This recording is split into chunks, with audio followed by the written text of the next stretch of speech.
Welcome in. Thanks for joining us for the WHHI Daily News, where we strive to bring you more Lowcountry news more often. I'm Bob Stevens. Hope you're over your St. Patrick's Day celebrations. Turns out Mother Nature might have wanted to be the Grand Marshal of Hilton Head Island's parade, citing an abundance of caution and wanting all the emergency vehicles that usually are involved in the parade available in the case of a real emergency. So parade organizers just squashed the parade Sunday morning. It will not be made up. One of the parade's coordinators telling the Island Packet that if there's even a risk to one person, it's not worth it. So we're looking forward to 2026.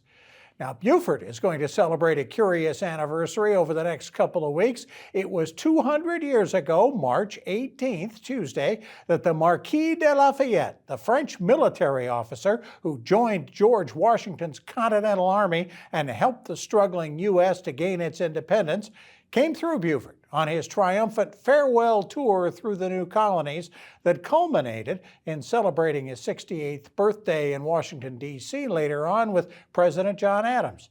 Lafayette reportedly greeted Beaufortonians from the steps of the Verdier House on Bay Street. The celebration of that visit will include a reenactment on Tuesday between 9 and noon that will have a boat arriving at the waterfront park at 10 a.m. with a musket and cannon salute, then a parade down Bay Street.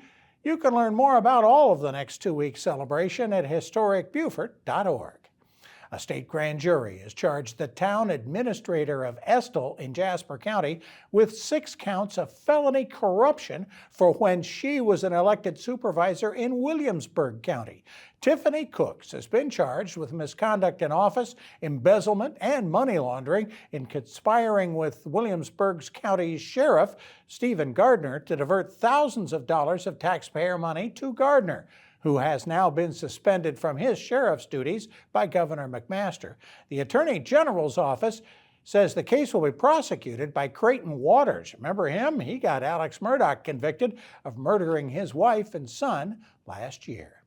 And it's time to pick some flights or some snacks for the couch, and USC's women and Clemson's men heading off in search of NCAA tournament magic. The Gamecock women were given a #1 seed in nearby Birmingham. But Dawn Staley is expected to use the fact that they're not the #1 seed as fuel for the tournament. UCLA, which beat the Gamecocks way back in December, is the #1. USC plays Tennessee Tech on Friday at 4 p.m. on ESPN. Then could play the winner of the Utah-Indiana game. Clemson's men are the 5th seed in the Midwest regional bracket, but are headed to Providence, Rhode Island to play 12th seed McNeese State Thursday afternoon at 3:15 on True TV. Hope you can find that. McNeese coach Will Wade was a student manager at Clemson back in the day. A win in that game and one over Purdue High Point could give Coach Brad Brownell a trip back to his native Indiana for Sweet 16 games. And even though they only went 12-20, USC's men were actually offered a bid to the NIT tournament as one of 2 SEC teams that didn't make the big dance. But head coach Lamont Paris said his players had already scattered or were hurt, and they declined the offer.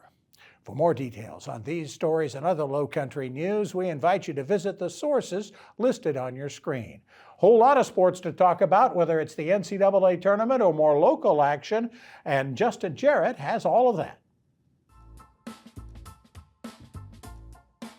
Hey, it's time for Last Night in the Lowco on WHHI, powered by LowcoSports.com, the fastest 60 seconds in local sports. Taking it back to Thursday night, we had a Lowco lacrosse showdown with the boys from Hilton Head hosting May River in the Nest.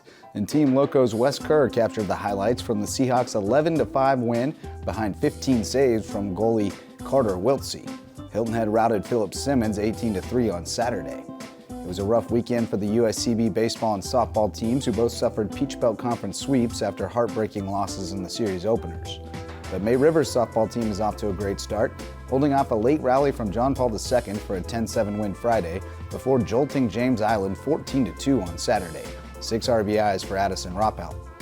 The Region 6 4A soccer slate kicked off Friday with wins for the boys from Bluffton and May River and the girls from May River and Beaufort. We'll dig deeper into all this local sports news and more tonight on the Loco Sports Lowdown. For Loco Sports and WHHI, I'm Justin Jarrett. Until next time, go Loco. Still to come, we'll talk with State Senator Tom Davis about happenings up at the state capitol. But coming up next, a special look at some folks tickling the ivories. Hilton Head Island's piano competition this past week. We'll have more when we come back.